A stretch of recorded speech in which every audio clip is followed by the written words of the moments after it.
everyone. It's my pleasure to invite Kuldeep Dhankar to the Kalari episode of Behind the Scenes to share his insights and learnings as a technology executive and leader. Welcome, Kuldeep. Thank you so much for taking time to join us. Thank you. Thank you for having me, Vani.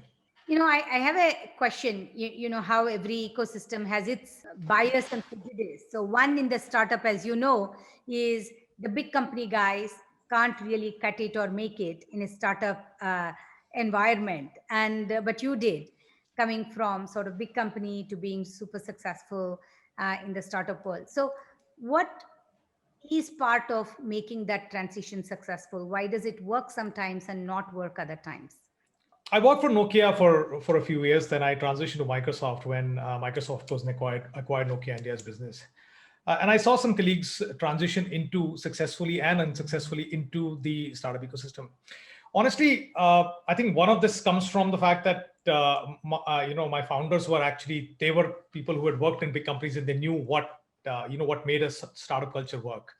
Anand and Sunil are both, they've always previously worked. So I think, first of all, I think they allowed me to adjust because usually there is this period of transition that is very difficult. You're used to working at very narrow but somewhat long-reaching goals. In a startup, of course, and by the way, in organized structures, in startup, first of all, you have your first job is to build those structures to be able to have the luxury of having long-reaching, narrow goals for each individual. Prime and foremost, I think the reason was that I was allowed a period to adjust. Secondly, of course, I think I genuinely was excited about what Clevertap was doing when I finally came to Clevertap. I was genuinely excited, and then I would be lying if I said that the first year was easy. It was actually I think I wanted to quit every other week because everything was just chaos, and it felt like how the hell this company will ever make money is beyond me. You start wondering about that. Anand had this thing. He would put a kitchen in every office that we've ever had, where at the end of the every day there's no formal conversation. It's just we're all sitting around and we just having an evening drink or just talking to people in 1 hour every day. In the end, you start to realize that I don't know where this is going, but this is if we are going nowhere, it's a good set of people to go nowhere with. And I think that you don't get in a large company, right? I mean, in a large company, you know your boss. If you're really lucky, maybe you knew a few peers and maybe your boss's boss, but uh, and it's a bit impersonal. As a matter of fact, I think counterintuitively, the work-life balance in a large company, they say go home at 5. You never get to actually know your co-workers at the level that you get to know in a startup. A combination of all that allowed me to stick it out long enough where thankfully the work that we were doing started to show results, right? So first and foremost, I think I just stayed here long enough to be able to see success, and that was allowed me because Anand built a phenomenal culture. Culture is one word that keeps coming back all the time when you underline what created success of any company. So, on that, what are the tips, Kuldeep, for founders who are just starting out building their sales team or sales engine? How should they think about it? A young startup where now you have to move sales beyond what the founders were doing in getting their early pilots or early proof of concepts.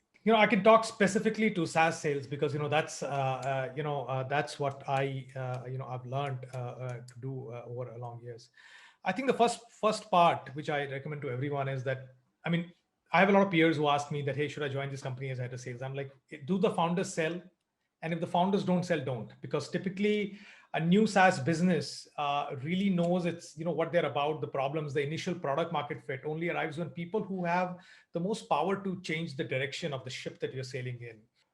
You can't start selling from day one. So first part is, you already said, right? The founders are already doing the selling first. That's, I think, already a start well made. At some point in time, you need to start putting an engine on top of that, a go-to market. I think a structured approach to go to market, where we should start with product marketing, should always have a marketing engine at the beginning of it, right? It's easy to hire a charismatic set of people who can go out and spread the word about a product and sign big contracts. But if you don't build a repeatable engine, you're not going to be able to do this. So I actually now believe that before you hire your first VP of sales or your first head of sales, you must hire and build yourself a marketing engine and hire yourself a VP of marketing, right? At Clevertap, we were lucky enough to work with Almitra, and Almitra built us and such an amazing, everything that we discovered as sales in the field, right?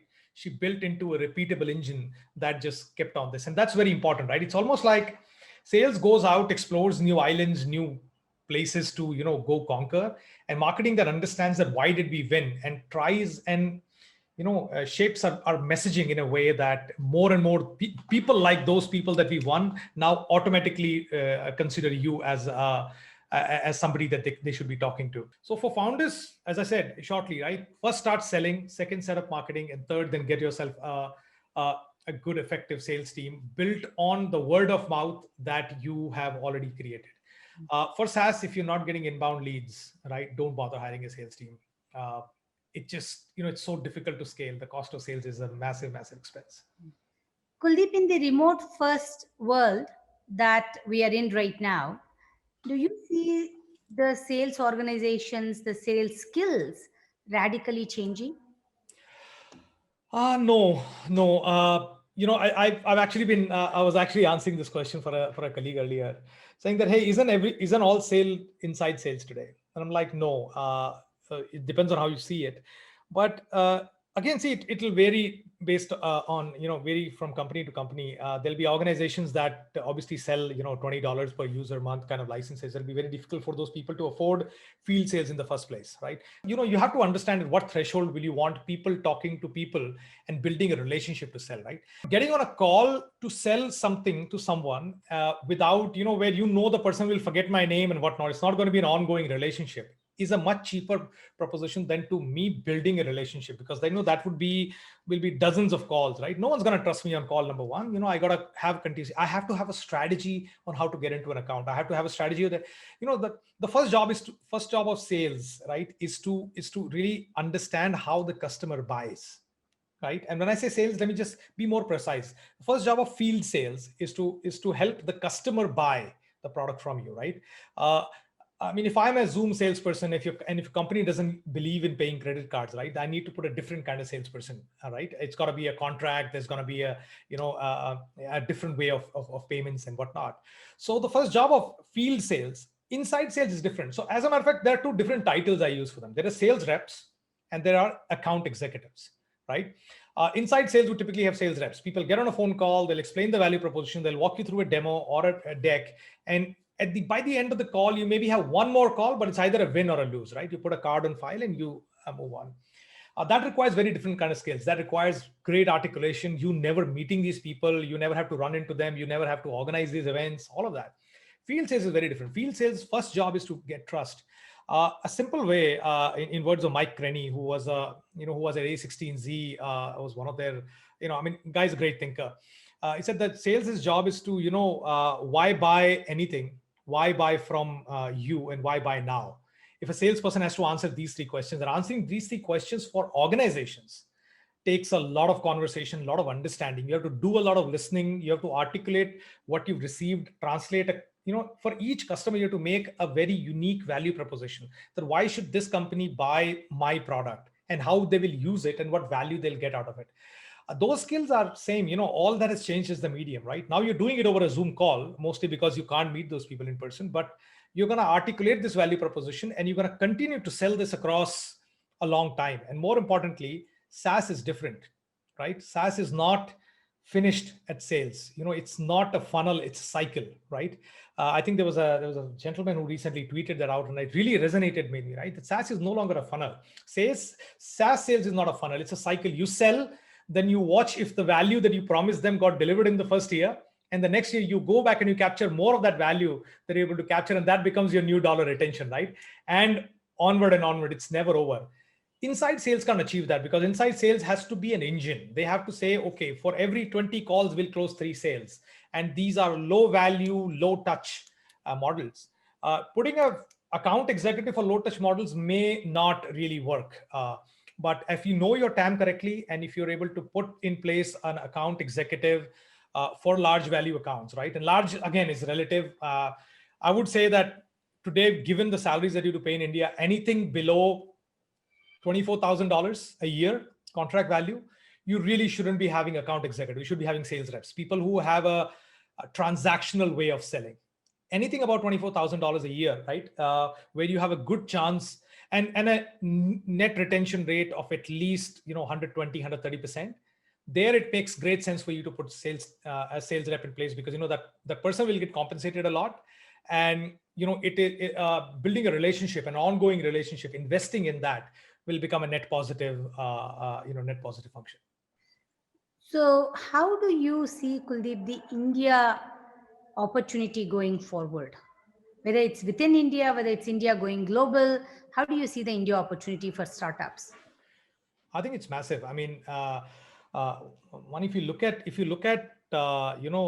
the genesis of a lot of what we're doing in India, right? There used to be time. I mean, you will probably recall, it was not that long ago. People used to talk about, in India we only do services, we don't do products and whatnot, right? But if you look out there today, and if you look at those early stage people, right, there's so many people building such great products, and the quality of those products, right, is it's not subpar, it's not, it's top notch, right? I think Freshdesk, Zoho, right? They've demonstrated more than amply that you can build phenomenal products that can go and compete at the world stage, right? So that. Of course, first of all, you have more role models to look at, right? Services, of course, will continue to do well. I believe the real opportunity today is, I mean, just to give you an idea of how big I think this should get. I believe that in 10 years, if you're building a SaaS company, and if you're not building it out of India, right, you're actually going to be playing with a bit of a disadvantage, right? Uh, we are starting to build great product marketers. We're starting to build great marketers. Some of the top sales leaders in the world are being built, are will be hired out of India, right? And more importantly, our quality of engineering is as good, if not better. I'm probably not qualified to judge better, but I can definitely qualified to judge as good as anything you do in the valley. And if you're hiring an engineer in the valley, you're competing with the fangs, right? uh, $500,000 for a principal engineer is not unheard of, so to speak, right? I'm not saying that you could get a principal engineer for cheaper here, but you know what, you could get it them you could build them more comparatively. Given that motion that we're building more and more complex products, more and more deep tech, right? We have more and more people in the ecosystem with experience of selling it, scaling it, building this out to great scale. I think the India SaaS opportunity is massive, right? We're already growing. There's one more important thing about the India SaaS opportunity, which I think is very meaningful, is that India itself is a massive SaaS market. Kuldeep, ton of insights, great information. I'm sure very, very valuable to founders who are going to dial in. One last personal question. I love to hike and trek, and I read that you do also. Uh, Favorite trek that you liked, but more importantly, how does your personal interest influence you as a professional? Well, as a matter of fact, I don't think I would have been able to. I've never done sales before CleverTap, right? I came into CleverTap and sales became a thing, and I think one of the reasons why is that I actually met Anand during a trek, and my favorite trek actually is Har Ki Dun. It's an introductory trek to the Himalayas, but can get fairly tough, especially if you choose to, So we choose to backpack on our own. We don't use those camping guides and services. Uh, it's an easy trek to get to. You get, fly into Dehradun. It's a couple of hours drive, and it's really gorgeous. uh, One thing I've learned from trekking is that the only way out usually is forward. Right? I mean, when you're walking for like 14 hours a day, stopping in between and so on and so forth, you don't have an option of really giving up, because the worst thing you can do is to give up on a trek. You never go back, right? In many ways, startups are like this, right? I mean, your legs are hurting. You're burning about 5,000 calories in a day. You can't carry that much on your back. So you're probably eating only three. So you're always hungry, and you're hungry for about 5 days. In many ways, you start to describe a trek becomes almost an analog for a startup journey, right? And what I found was that doing some of those things that just don't come easy, and suppressing those emotions and urges that you have, right? Like, you just want to give up every other day. Now, of course, my journey wasn't as hard as my founder's journey, because at least I had the option of walking away, right? I mean, Anand was not going to walk away anywhere, right? He was in it. He'd made promises and he was going to do the journey. And I trekked with Anand. So I think where trekking really helped me is it helped me that, okay, look, you need to finish. You need to get to a place where you're saying, you know what, I've had a good trek. I've had a good walk in the sun, and you know what? I'm going to sit here and I'm just going to eat this meager meal and I'm just going to enjoy the view, right? You need to get to a place where you can sit down and enjoy the view with your journey, at least a leg in your journey done, right? You can't quit in the middle. And you can, you know, you, it's very difficult to learn that for a young person, right? I mean, you want to switch jobs. I was in Clever 5.5 years, right? And I finally, when I wanted to leave, I wanted to take a sabbatical, take a year off, and you know, look at my options. Uh, but when I did that, you know, when I left in 2 months, right, there was no part of the business that wouldn't run or couldn't run without me being involved. That means, you know, you've reached a camping site, you've finished a leg of a journey, nothing is pending. And that you learn when you do a trek, right? When there are journeys that you absolutely cannot quit in the middle because otherwise they will turn suboptimal. I think startups and trekking have a lot in common, and I actually highly recommend every startup founder to trek. Well, that's lovely. If I could, maybe we'll put together a trek for all our portfolio CEOs, and they'll. They might regret that money. But absolutely, it would be a lovely experience. This is great. Thank you so much, Kuldeep. Thank you so much, Mani.